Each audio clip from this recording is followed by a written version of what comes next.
Bom dia e bem-vindos ao podcast do Chega às 9. Eu sou a Cátia Gervásio e vou conduzir este podcast com os meus companheiros habituais, a Sandra Vitorino e o Pedro Rei Cavaco. Bom dia.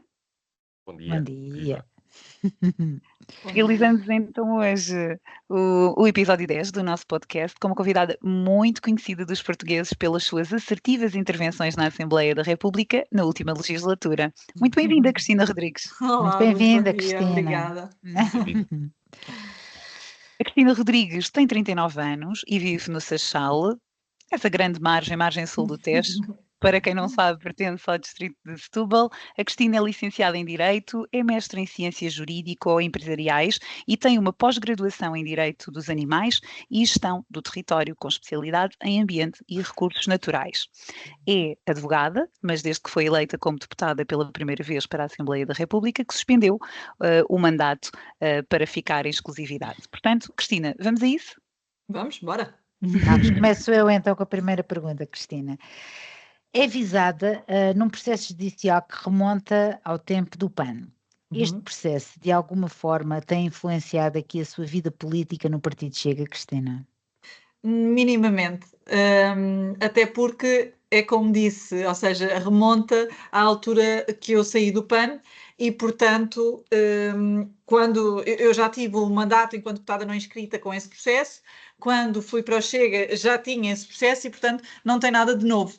O que há de novo, o que sinceramente no outro dia eu fiquei estupefacta, desculpem, estou só a tirar aqui o som ao meu telefone, foi com o facto de ter saído aquela notícia a dizer que eu tinha sido acusada, quando a acusação tem 4 anos. Portanto, a acusação já tinha saído, já tinha sido noticiada e saiu agora.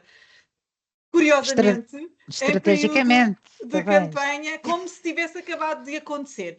Mas de facto, eu julgo que não tem tido qualquer impacto, e tanto que vou ser novamente candidata. Era um processo que já era conhecido das pessoas do Chega, já era conhecido dos portugueses em geral, e portanto não há aqui nada de novo. É um litígio entre duas partes que será resolvido onde tem que ser resolvido, que é no tribunal. Muito bem. Com certeza. Cristina, nós sabemos que a Cristina é muito dada à causa animal, inclusive há pouco víamos até em off aí um dos seus animais de estimação ao seu lado e, portanto, sabemos que, sendo ligada à causa animal, certamente que tem conhecimento que o IRA, a Intervenção de Resgate Animal, tem sido aliciada por parte dos seus seguidores a formar um partido político. O que é que a Cristina acha disso? Sim, eu acho bem. Eu não queria muito estar a falar do PAN, mas acho que o PAN se esgotou um bocadinho, ou seja, já não acho que as pessoas vejam no PAN uma esperança para os animais. O Chega tem feito um trabalho importante nestas matérias, as pessoas às vezes não sabem porque não acompanham tanto, mas temos de facto apresentado muitas propostas também que eu acho que são importantes, que se centram mais nos animais de companhia, embora não só, também apresentámos propostas para os animais de pecuária, por causa do transporte de animais vivos, etc. Mas, efetivamente, eu acho que o IRA, se formasse um partido político, aí seria o fim do PAN, porque eu acho que as pessoas têm uma enorme esperança no IRA e no trabalho do IRA, portanto, não sei se eles algum dia partirão para isso, é um bocadinho diferente de estar no terreno e de estar a resgatar animais, mas acho que eles têm potencial para conseguir convencer pelo menos alguns portugueses a darem-lhes mandatos. Sem dúvida que sim, a nível de, pelo menos do trabalho que fazem no terreno, são bastante reconhecidos por isso e bem, porque o fazem bem, concordo. Sim, é isso. Cristina, Acho que sim. no caso das gêmeas, a Cristina foi uma figura central, com assertividade questionou diversos protagonistas deste enorme enredo. Esperava encontrar tantas pontas soltas? Eu, como é que é dizer, nós, até por causa das reportagens, não é, que a Sandra Felgueira fez, e ainda bem, porque foi realmente aquilo que deu o mote depois, que levantou a suspeita, digamos assim.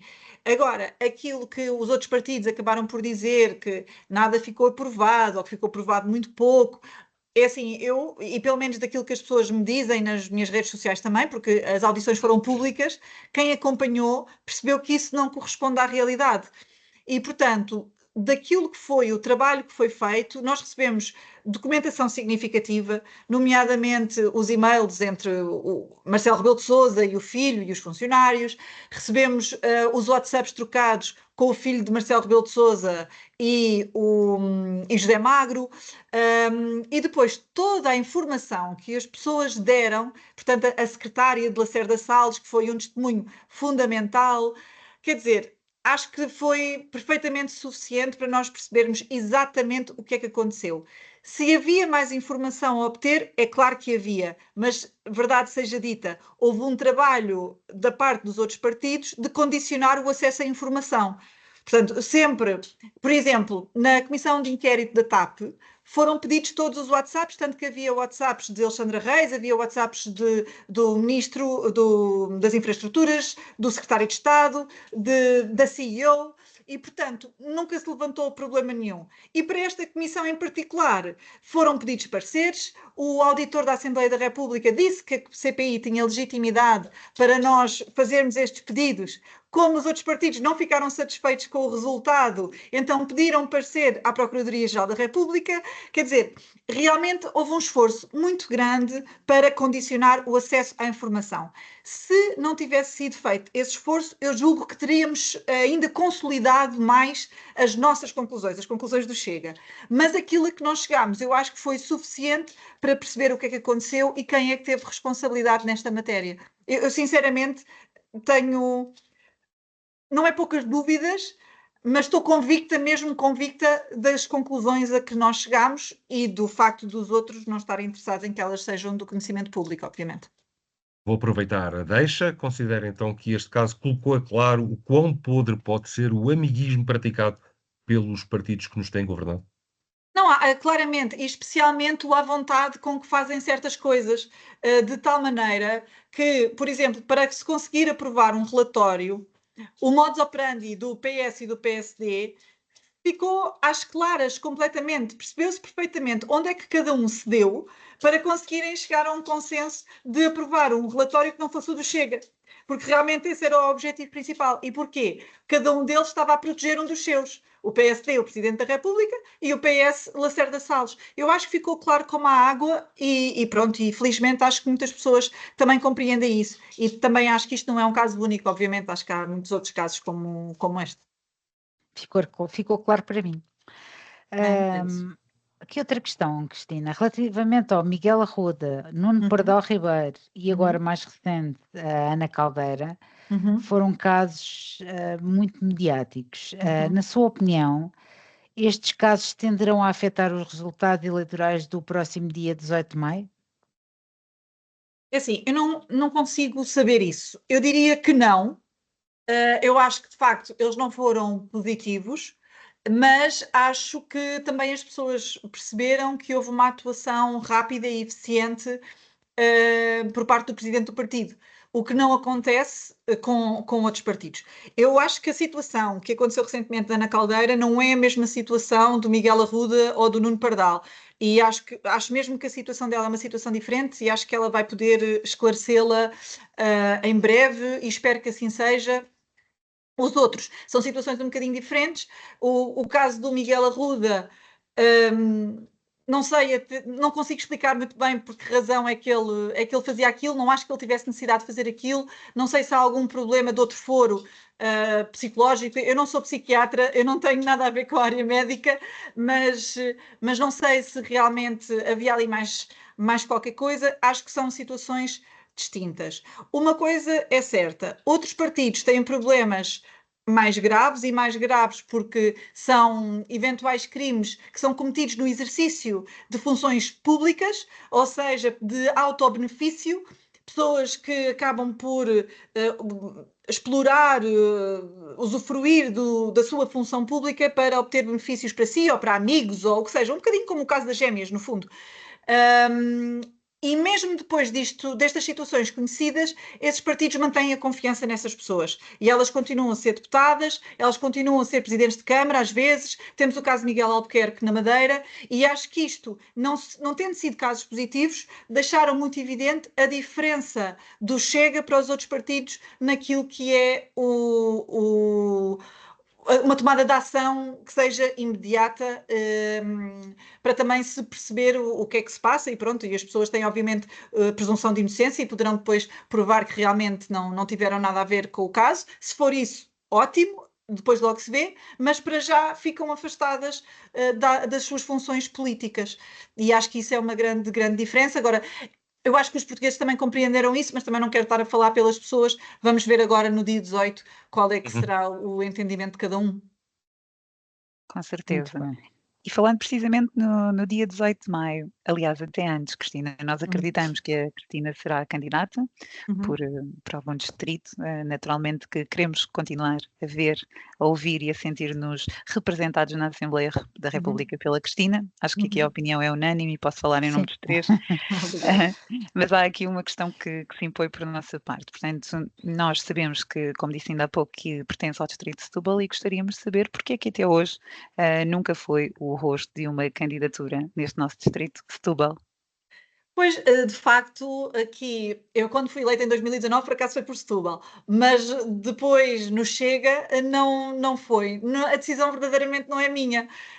Eu, por mim, teria todo o gosto, assim como também tenho todo o gosto em ir pelo Porto. Obviamente que pelo Porto é mais desafiante, porque eu não vivo lá, porque não tenho um contacto direto com as dificuldades que são passadas no Porto, embora tenha passado a estar muito mais tempo e muito mais vezes no Porto, mas aqui o Distrito de Setúbal, ou a Margem Sul, é uma coisa que me é natural, porque eu vivi aqui a vida toda e andei aqui na escola, a minha família vive toda aqui portanto, para mim seria muito mais simples, digamos assim, fazer uma candidatura por aqui, mas o que importa é de facto representar os portugueses, é levar a palavra do Chega onde ela tiver que ir, e portanto fico muito grata aos meus colegas do Porto por me aceitarem, e as pessoas do Porto têm sido também incríveis, não tenho nenhuma razão de queixa, e pronto, e os deputados depois também, eles representam o país todo e não ficam condicionados só ao distrito por onde são eleitos.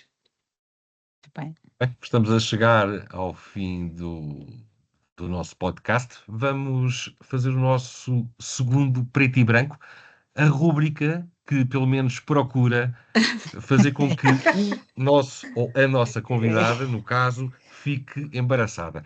Cristina, quem viria para Marte? Luís Montenegro ou Pedro Nuno Santos? Isso era facílimo, era Luís Montenegro. Sério? Era logo um jato. E vocês perguntam porquê. Sim. Não é por nada, é só porque eu acho que nós tivemos uma oportunidade incrível nesta legislatura, com uma maioria à direita muito significativa, que foi deitada para o lixo por Luís Montenegro. Eu não acho que tenha sido o PSD, eu acho que foi Luís Montenegro. E, portanto, ele agora também deve sofrer as consequências daquilo que foram as suas opções ao longo deste ano, e eu mandava Luís Montenegro para Marte. Muito bem. Dizem que já lá há vida, não é? Podia ser que... Eu podia ir ver. Exatamente. Exato. Ok. Segunda questão, Cristina. Prisão perpétua ou castração química para pedófilos e violadores? As duas coisas. As duas? Era. É assim, eu acho que nós temos que ver. A castração química é um tratamento médico. Às vezes as pessoas acham que é outra coisa, mas toma-se ali uns comprimidos e tal para inibir a produção de hormonas e tal, que o pessoal depois justifica com os seus impulsos. E acho que pode ser usada em determinadas circunstâncias, eventualmente menos graves e eventualmente para situações que não sejam recorrentes. Agora, para outras pessoas que demonstram absolutamente que não têm capacidade para viver em sociedade, eu não vejo outra opção que não seja ficarem presas. Se tiver que ser até o resto das suas vidas, que seja até o resto das suas vidas, obviamente com avaliações feitas pelo meio, mas eu acho que há casos flagrantes em que as pessoas não têm condições para viver em sociedade, e é a nossa obrigação não deixar que elas produzam mais vítimas. E, portanto, da minha parte, eu acho que podíamos perfeitamente conviver com os dois mecanismos. Muito bem. Sou da Cristina, a mesma última opinião pergunta. também. Se calhar o pessoal acha que eu sou muito radical, mas Não. eu acho que são crimes que são demasiado graves, têm demasiados impactos na vida de uma pessoa, e eu acho que a lei deve estar à altura de também responder a essas práticas. Eu gosto muito de provérbios populares e passo a vida a dizê-lo, e agora, enquanto ouvia, acho que é caso para dizer que para grandes males, grandes remédios. É isso, é isso. Portanto, acho que é basicamente. Diz sempre um ditadozinho português aqui no Pelo nosso menos podcast. eu amo ser portuguesa, adoro ser portuguesa, tenho um orgulho imenso, É e então verdade. nos podcasts acabo sempre por dizer um ditado popular, e olha, agora foi este. Para grandes É males, verdade. grandes A sabedoria remédios. popular, ela tem um fundo, não é? Portanto, Tem um sabem o que é que estou a dizer. E a Cátia É tem um verdade. repertório vastíssimo. É assim, tenho aqui uma mistura de margem sul com Alentejo, com a norte, isto deu assim uma mistura de um repertório gigante de ditados populares. Cristina, a última pergunta é minha e gostaria de lhe perguntar, imagino que está no seu aniversário, não sei se convidaria estes dois convidados, mas imagino que sim, tinha que os convidar. Ok. A quem é que iria oferecer a última fatia do bolo do seu aniversário? Ao Rui Rocha ou à Inês Sousa Real? Bom, realmente dificilmente convidaria qualquer um dos dois, mas eu oferecia a fatia do bolo à Inês Sousa Real, que acho que ela está a precisar de um bocadinho de doce na vida dela. Doce, não é? Está um bocadinho azeda, concordo também. Acho que Não sim. estava à espera. É assim, Pedro. Às vezes as pessoas precisam também que se lhes dê qualquer coisa para elas também ficarem mais satisfeitas. Às vezes precisam de um bocadinho de atenção. É um incentivo, Muito bem. eu acho que é um É isso. incentivo. É isso, é isso. Muito bem, chegamos ao Isso fim de mais um Chega às 9. Agradecemos à nossa convidada, foi um privilégio e um grande Nada, eu gosto, que agradeço. Cristina. Também a todos os que nos ouvem e veem. Para a semana temos uma pausa, pelo que o nosso próximo episódio será no dia 25 de abril. Sigam-nos e partilhem-nos nas redes sociais. Até lá. Muito obrigada, Cristina. Obrigada. Foi um privilégio. Cristina. Obrigada. Um gosto. Eu que agradeço. Meu Deus.